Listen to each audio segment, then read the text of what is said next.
Anacan, anacan gəlmişəm səni görməyə. Mən sənin qəhrəman igid balanam.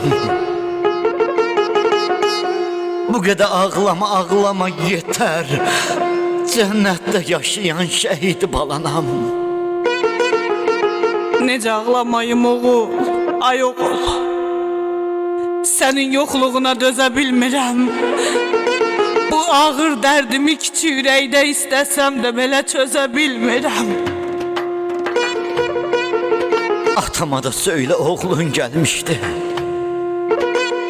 Sizlərə cənnətdən salam söyləyir. Bacım, qardaşım da çox üzülməsin, bilirəm. Bilirəm mənim üçün yanıb göynəyir.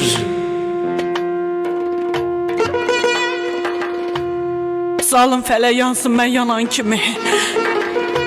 Zalım fələk yansın mən yanan kimi. Axı necə qıydı cavan yaşına. Adına qurbanam sənin ay oğul, adını yazdılar məzardaşına. Gəlib məzarımda belə deyirsən. Gəlib məzarımda belə deyirsən. Balamın nə yaman yuxusu gəlir. Mən cənnətdən gəldim səni görməyə, anacan. Səndən cənnətin qoxusu gəlir. Nə olar qurbanın olum.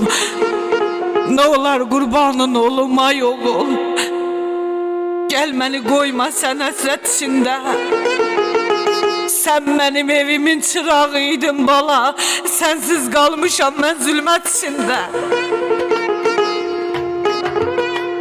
Bu ayrılıq üçün üzülmə ana. Budur bizim üçün yazılan qismət. Gəl öpümüzündən sonra mən gedim. Cənnətdə görüşərik, anacan əlbət. Qamətim əyilib, belim bükülüb.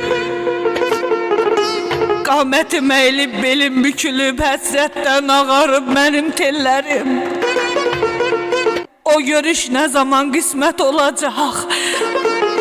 O görüş nə zaman qismət olacaq? Ağlamaqla keçir sənsiz günlərim. Anacan, anacan, nə olar səndən bir xahişim var. Mənim üçün üzülüb yasda saxlama. İstəyirsən cənnətdə mən rahat olum. Nə olar anacan, anacan, mən üçün